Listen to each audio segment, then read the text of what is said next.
আসসালামু আলাইকুম। এসএমটিভির পক্ষ থেকে জানাচ্ছি আন্তরিক অভিনন্দন ও শুভেচ্ছা। ভিউয়ার্স, বরাবরের মতো সুন্দর একটি ভিডিও নিয়ে আজকে হাজির হয়ে গেলাম। এবারের ভিডিওটি হচ্ছে ভিউয়ার্স, আপনারা জানেন যে এনআইডি কার্ড ছাড়া বাংলাদেশে সিম কেনা যাচ্ছে না। হ্যাঁ ভিউয়ার্স, আপনারা যারাই সিম কিনবেন, ভোটার আইডি কার্ড দিয়ে আপনারা যেকোনো জায়গা থেকে সিম অ্যাক্টিভেশন করতে পারবেন আপনার নামে। কিন্তু ভিউয়ার্স, আজকে দেখা যাচ্ছে যে আপনি বিদেশ থেকে আসলেন, কিন্তু আপনার এনআইডি কার্ড হয় নাই। কারণ আপনি যখন এনআইডি কার্ড করা হয়েছে তখন আপনি ছিলেন না দেশে। এখন আপনি কি করবেন? হ্যাঁ ভিউয়ার্স, আপনার যে করণীয় তা হচ্ছে আপনি কাস্টমার কেয়ারে যাবেন এবং আপনার পাসপোর্ট শো করে আপনি একটি সিম কিনতে পারবেন। এটি পিটিআরসি রুলস আছে, সরকারের আইন আছে। আমি ধীরে ধীরে দেখিয়ে দিচ্ছি কী কী ডকুমেন্ট লাগবে এবং কীভাবে কতদিনের মেয়াদ হবে আপনার সেই সিমের, এবং পাসপোর্ট দিয়ে আপনি কীভাবে সিমটি কিনবেন। আসসালামু আলাইকুম।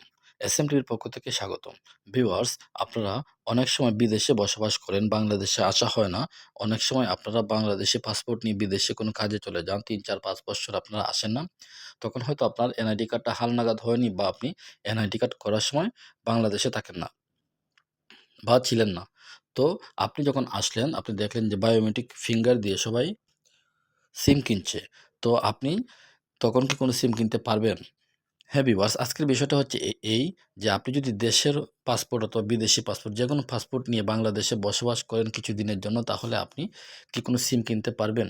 সেই সিমটি কি 4G বা 5G হবে, বা সেই সিমটার মেয়াদ কতদিন হবে, বা আদৌ কি সিম কিনতে পারবেন? ভিউয়ার্স, এই ধরনের প্রশ্নের উত্তরগুলি আজকে দিব। প্রথমে বলছি, যারা বাংলাদেশে পাসপোর্ট ইউজ করেন তারা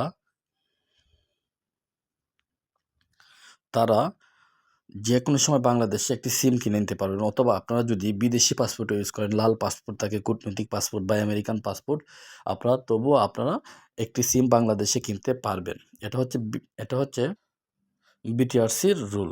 বাংলাদেশে আপনি যেকোনো একটি পাসপোর্ট কিনে নিতে পারবেন, সরি ভিউয়ার্স, একটি সিম কিনে নিতে পারবেন পাসপোর্টের মাধ্যমে। এখন কথা হচ্ছে ভিউয়ার্স, সেই সিমটি আপনার 4G না 5G হবে? হ্যাঁ ভিউয়ার্স, বর্তমানে দেশে যে সিমটি চালু আছে, 4G হলে 4G, 5G হলে 5G, অথবা 3G হলে 3G, আপনি সেই সিমটি নিতে পারবেন। যেহেতু বাংলাদেশে 4G সিম চলছে, তো আপনি 4G সিম নিয়ে নিতে পারবেন বাংলাদেশি পাসপোর্ট দিয়ে, বা যে কোনো ধরনের পাসপোর্ট দিয়ে। এখন কথা হচ্ছে, এই সিমের মেয়াদ কতদিন হবে?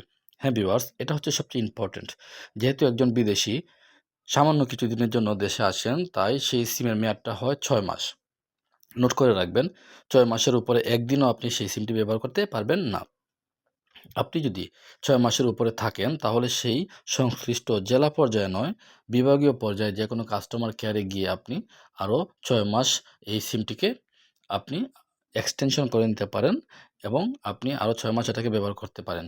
হ্যাঁ ভিউয়ার্স, কিন্তু কথা হচ্ছে ভিউয়ার্স, এই ৬ মাস পরে আপনি দেশ থেকে চলে গেলেন, তাহলে কি হবে? তাহলে ৬ মাস পরে চলে গেলে সিমটি অটো বন্ধ হয়ে যাবে এবং এই সিমটি আর চলবে না, কেউ ব্যবহার করতে পারবেন না।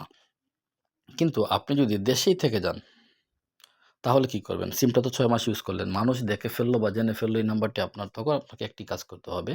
আপনি সংশ্লিষ্ট অফিসে যাবেন এবং গিয়ে আপনার পাসপোর্টটাকে শো করবেন, এবং আপনি এনআইডি কার্ড করে নিবেন এর ভিতরে। যদি করে নেন তাহলে এনআইডি কার্ড করে নিলেন, না হয় ঘরের কোনো এনআইডি কার্ডওয়ালা একজন ব্যক্তিকে নিয়ে যাবেন, তার এনআইডি কার্ড সহ। আপনার সেই সিমটি passport to NID card transfer করে দিবে সেই কোম্পানি।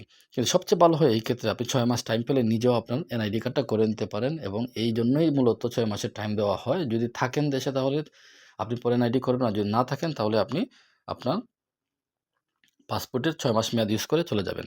তো আপনি যদি আপনার নিজের নামে নিতে চান, তাহলে খুব সহজে আপনি এনআইডি কার্ড শো করবেন এবং আপনার পাসপোর্ট মিলে যাবে এবং আপনাকে সহজে দিয়ে দিবে। কিন্তু যদি আপনি আপনার নিজের এনআইডি কার্ড নাও হয়, আরেকজনের নামে আপনি এটা দিতে পারবেন, কোনো সমস্যা হবে না। এবং এটা না চাইলেও আপনি এই যে ইনস্ট্রাকশন অনুযায়ী আপনার এক্সটেনশন করে টাইমটি চালিয়ে নিতে পারবেন সেই সিমটা।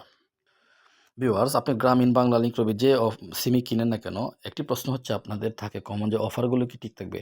হ্যাঁ ভিউয়ার্স, যত ধরনের অফার যে অপারেটর দিয়ে থাকবে আপনার এখানে সেই এসএমএস আসবে, অথবা আপনি কাস্টমার কেয়ারে যান, দোকানদারের কাছে যান, রিটেলারের কাছে যান, নিতে পারবেন। কোনো প্রকার অস্বস্তি হবে না। কিন্তু ঠিক ৬ মাসের সময় রাত ১২টা ১ মিনিটে আপনার সিমটা বন্ধ করে দেওয়া হবে। এর আগে আপনাকে পদক্ষেপ নিতে হবে। এখন কথা হচ্ছে ভিউয়ার্স, আপনি সিমটা পদক্ষেপ নিলেন না, ৬ মাস পার হয়ে গেল। তাহলে কি হবে? কিছুই হবে না। জাস্ট আপনার লাইনটা বার করে দেওয়া হবে। আপনি আনবার করে নিবেন, গেলেই হবে। এক্সটেনশন করে দিবে, এবং এনআইডি কার্ড থেকে আপনার পাসপোর্ট থেকে এনআইডি কার্ডও এটা দিয়ে দিতে পারবে। কোনো সমস্যা হবে না।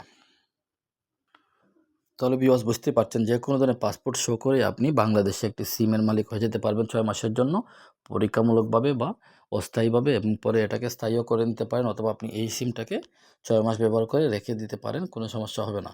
এবং এই ক্ষেত্রে সিম রিঅ্যাক্টিভেশন অফারে পড়ে যাবে সিমটা, যদি আপনি 6 মাসের পরে ব্যবহার না করেন। পরবর্তীতে কানেক্ট করার সময় থাকবে 420 দিন।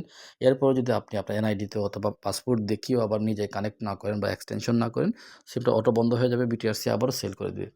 তো ভিউয়ার্স, আশা করি ভিডিওটি ভালো লেগেছে। ভালো লেগে থাকলে লাইক, কমেন্ট এবং শেয়ার দিয়ে সবাইকে দেখার সুযোগ করে দেবেন। ধন্যবাদ। আসসালামু আলাইকুম।